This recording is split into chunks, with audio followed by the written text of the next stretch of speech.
Good evening to everyone. আজকে আমি বানাতে যাচ্ছি ডিম কষা। তো ডিম কষা বানানোর জন্য প্রথমত তুমি আলু আর ডিম সিদ্ধ করে নিতে হবে। তো আমি এখানে এখন ডিমটা ছুলে তারপর আমি এটাকে একটু হলুদ আর নুনের সাথে মেখে এখন আমি এটা অল্প তেলের সাথে এটা মাখিয়ে দিচ্ছি। এরপর আমি আস্তে আস্তে করে সব কিছু প্রসেস বলবো, তোমরা দেখে থাকো। এই তো আমার ডিম ভাজা কমপ্লিট। যেহেতু আমরা দুজন থাকি, তো আমাদের সেরকম কোনো মেম্বার নেই, তাই আমরা দুজনের জন্যই এখানে রান্না বসাচ্ছি। তো আপনারা দেখতে থাকেন আমি এখন কি কি প্রসেস বলছি। এই যে কড়াই একটু তেল দিয়ে দিচ্ছি, আমি একটু সামান্য দেবো, কারণ এত তেল অয়েল এত ভালো না, একটু দিলাম। এখন একটু দিয়ে দেব তেজপাতা, তার সাথে দেব কিছু কুচিয়ে রাখা পেঁয়াজ।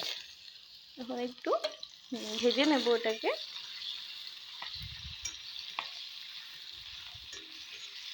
যে পর্যন্ত ব্রাউন কালার চলে না আসছে সে পর্যন্ত একটু ভেজে নেব।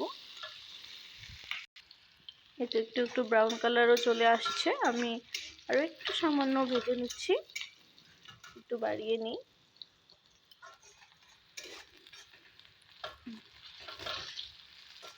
বেশি ভাজবো না, কারণ এখানে আমি এখন বেটে রাখা তোমার রসুন, তারপর টমেটো আর পেঁয়াজ, আদা এসব আমি পেস্ট করে রেখেছিলাম। এখন আমি এটা মশলার সাথে ভেজে নিচ্ছি। এটার মধ্যে আমি দিয়ে দেব নুন আর হলুদ। টেস্ট অনুযায়ী একটু নুন দিয়ে দিচ্ছি, দিয়ে দেব একটু সামান্য হলুদ।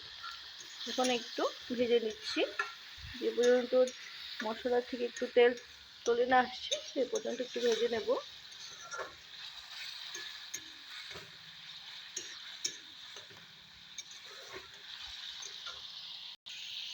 এখন দিয়ে দেবো একটু জিরে গুঁড়ো। যেহেতু ঘরে কাঁচা লঙ্কা ফুরিয়ে গিয়েছে, তাই একটু সামান্য আমি এখানে মরিচ গুঁড়ো দিয়ে দিলাম। এখন একটু ভেজে নিচ্ছি। আমি এখনই এখানে আলু দিয়ে দেব, যাতে আলুটার ভিতরেও মশলাটা ভালোভাবে মিশে যায়। ব্যাস, আমি এখন আলুটাও দিয়ে দিয়েছি। এখন আমি এটাকে একটু করে ভেজে নিচ্ছি, যাতে আলুটার ভিতরেও মশলাটা যায়। এখন আমি এটার উপরে একটু চিকেন মশলা আর গরম মশলা দিয়ে দেবো, যাতে টেস্টটা ভালো আসে। সামান্য একটু দিয়ে দিচ্ছি গরম মশলা, আর দিয়ে দিচ্ছি চিকেন মশলা একটু দেব, যাতে টেস্টটা ভালো আসে, কিন্তু এত বেশি না হলে খেতে এতটা ভালো হবে না। ব্যাস, এখন একটু কষিয়ে নিচ্ছি।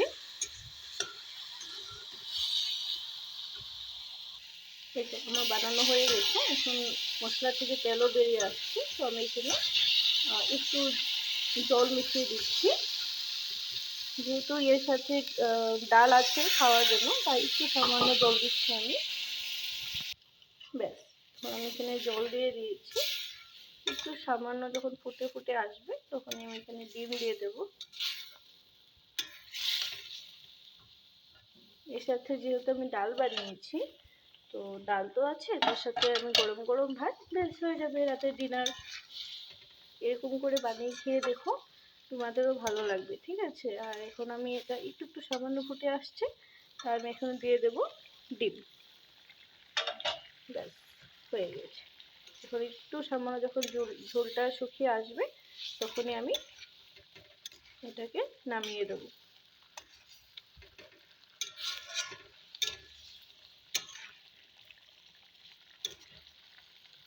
ব্যাস, হয়ে গেল চিকেন ডিম কষা। একটু আর একটু শুকিয়ে আসুক, তারপর আমি এটাকে নামিয়ে দেবো। আলু কম দিয়েছি, কারণ ও খেতে ভালোবাসে না, তো আমিই খাই, যতটুকুই খাই। তো এই বানালাম রাতে সিম্পল খাবার, ডিম কষা আর ডাল।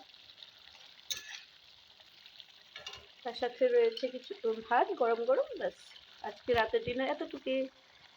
ভিডিওটা শেষ পর্যন্ত দেখার জন্য অনেক অনেক ধন্যবাদ। Thank you.